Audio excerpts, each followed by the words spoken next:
السلام علیکم سامعین، 20 رمضان المبارک ہے۔ سوشل انڈیا نیوز میں آپ کا خیر مقدم ہے۔ آج ہی کے دن اور آج ہی کی تاریخ میں مکہ فتح ہوا تھا۔ اس حوالے سے ہم مجلس دعوت الحق کے چیئرمین، نامور عالم دین اور مفسر قرآن حضرت مولانا عبدالستار سلام قاسمی دامت برکاتہم کا ایک ویڈیو بیان پیش کر رہے ہیں۔ نحمدہ ونصلی علی رسولہ الکریم، اما بعد۔ بزرگان محترم، عزیزان گرامی قدر، آج سے 1435 سال پہلے آج ہی کی تاریخ تھی 20 رمضان المبارک، اور آج ہی کا دن تھا جمعے کا کہ اللہ تبارک و تعالی نے فتح مکہ جیسی عظیم نعمت سے نبی کریم صلی اللہ علیہ وسلم اور صحابہ کرام کو سرفراز فرمایا۔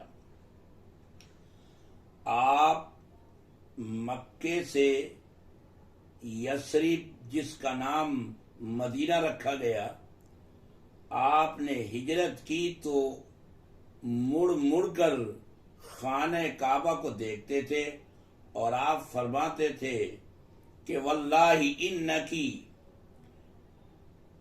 خیر ارض اللہ واحب ارض اللہ الی اللہ ولولا انی اخرجت منکی لما خرجت۔ تو اللہ کی زمین پر سب سے بہتر، سب سے اعلیٰ اور افضل مقام ہے۔ اللہ کو بھی سب سے زیادہ پسندیدہ تو ہی ہے، اور بخدا اگر یہاں کے رہنے والے مجھے یہاں سے نکلنے پہ مجبور نہ کرتے تو میں کبھی یہاں سے نہ جاتا۔ آج یعنی 20 رمضان المبارک سن 8 ہجری کو اللہ کے نبی صلی اللہ علیہ وسلم فاتح مکہ کی حیثیت سے داخل ہو رہے ہیں، اس طور پر کہ شاید چشم فلک نے آج تک کسی فاتح کو اس طرح نہیں دیکھا ہوگا کہ آپ اپنی اونٹنی قصوہ پر سوار ہیں اور اللہ سے خوف اور خشیت کا یہ عالم ہے کہ آپ کی ٹھوڑی اس اونٹنی کی کوہان سے لگی ہوئی ہے، ملی ہوئی ہے۔ اللہ کا خوف، اللہ کے سامنے عاجزی، انکساری، تواضع، عبدیت کی اعلیٰ ترین مثال فاتح ہیں۔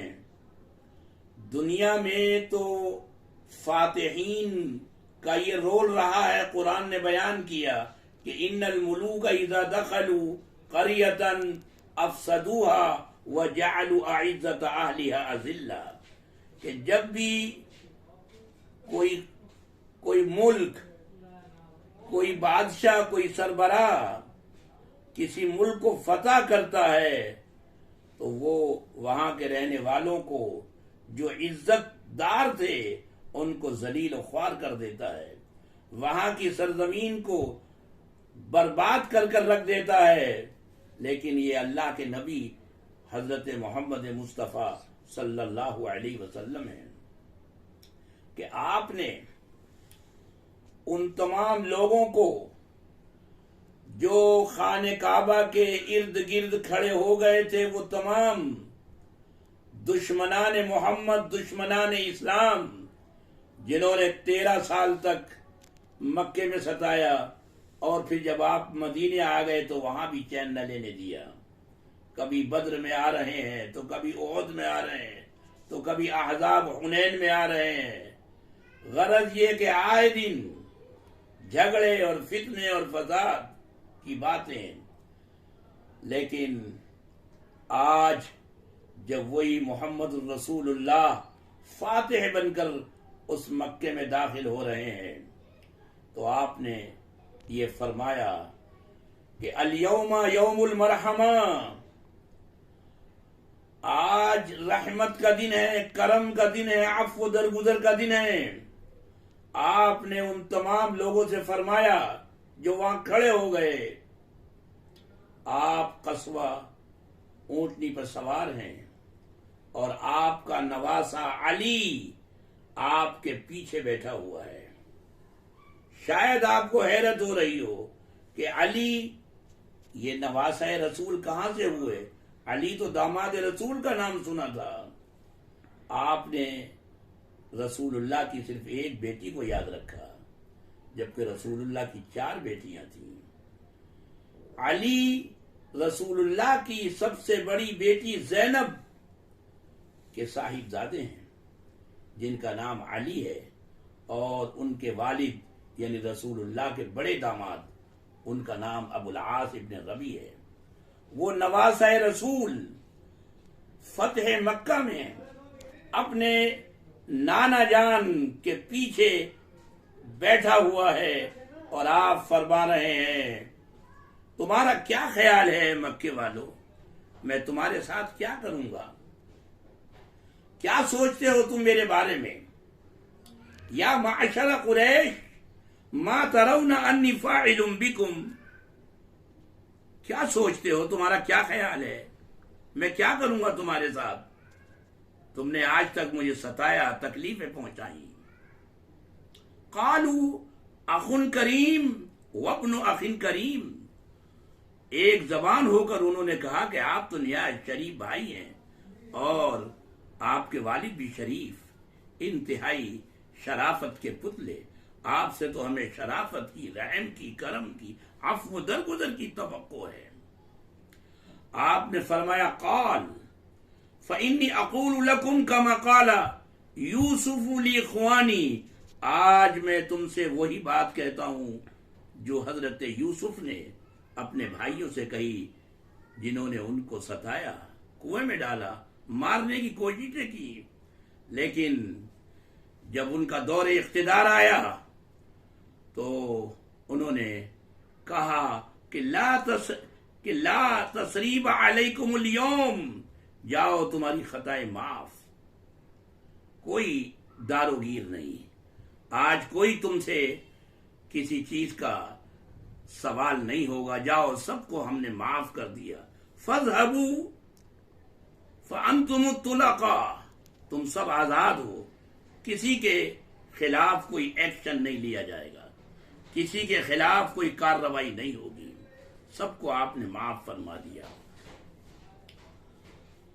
اس موقع پر اللہ کے نبی صلی اللہ علیہ وسلم نے فرمایا کہ عثمان ابن طلحہ کو بلاؤ، جن کے پاس خانہ کعبہ کی چابی تھی، جو اس کے امین تھے، جو کلید بردار تھے، اور جب اللہ کے رسول ہجرت فرما رہے تھے اس وقت اللہ کے رسول صلی اللہ علیہ وسلم نے ان سے کہا تھا کہ عثمان تھوڑی دیر کے لیے مجھے چابی دے دو، میں چاہتا ہوں کہ کچھ اللہ کے حضور عبادت کر کے میں یہاں سے جاؤں۔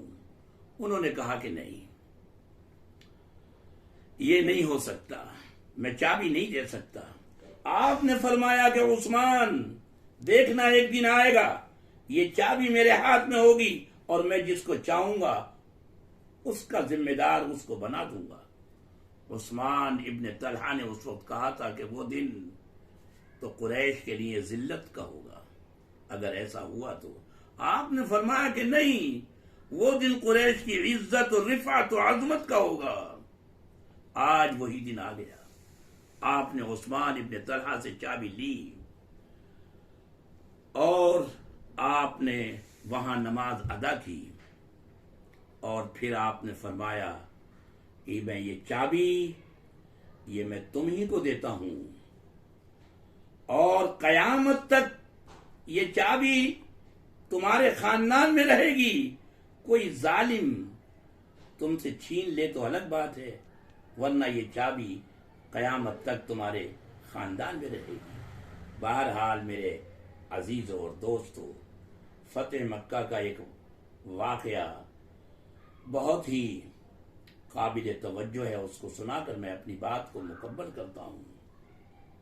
آپ طواف کر رہے ہیں اس ناقہ پر، اور آپ کا وہ نواسہ علی، زینب کا بیٹا، ابو العاص ابن ربیع کا جگر گوشہ، وہ پیچھے بیٹھا ہے کہ جبریل امی آتے ہیں اور فرماتے ہیں کہ محمد ہوشیار، وہ سامنے ستون کے پیچھے فضالہ تمہاری طاق میں ہے، دو دھاری تلوار زہر سے بجھی ہوئی وہ لیے کھڑا ہے کہ کب مجھے موقع ملے اور میں گھات لگا دوں اور ختم کر دوں، اور وہ یہ طے کر کے آیا ہے کہ انی لمقتول، میں تو آج بچ نہیں سکتا، اس لیے کہ 10,000 کمانڈوز کے بیچ میں اللہ کا رسول طواف کر رہا ہے، لیکن آج میں اس قصے کو ختم کر دینا چاہتا ہوں۔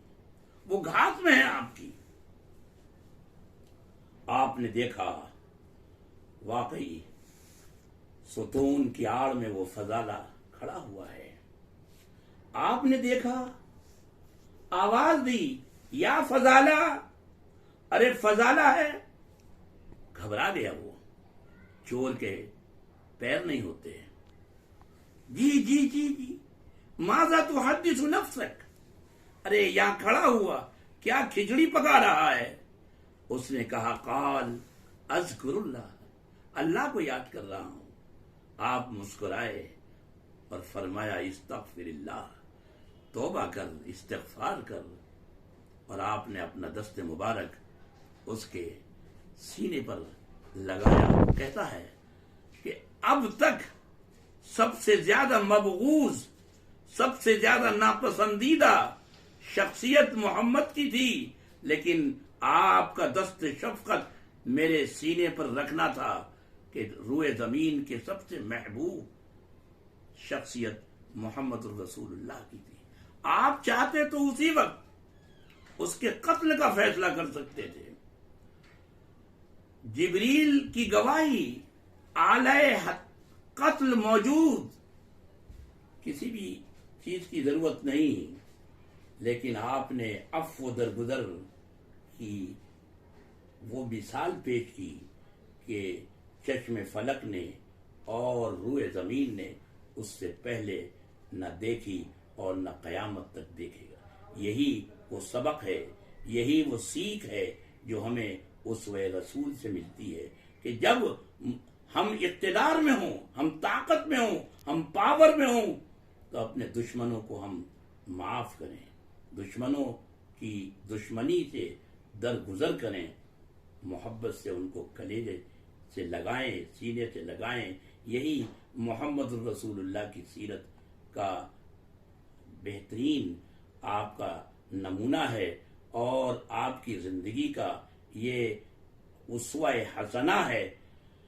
ضرورت ہے کہ سب سے زیادہ اس وقت، آج کے دور میں، آج کے حالات کے تناظر میں، ہم اپنے برادران وطن کے ساتھ اسی محبت کا، خلوص کا، پیار کا معاملہ کریں تاکہ نفرتیں کم ہوں، دشمنیاں کم ہوں، اور اسلام کا پیغام اور اسلام کا پیام وہ ہر مسلمان جیتی جاگتی شکل میں لوگوں کے سامنے پیش کرے۔ وآخر دعوانا ان الحمد للہ رب العالمین۔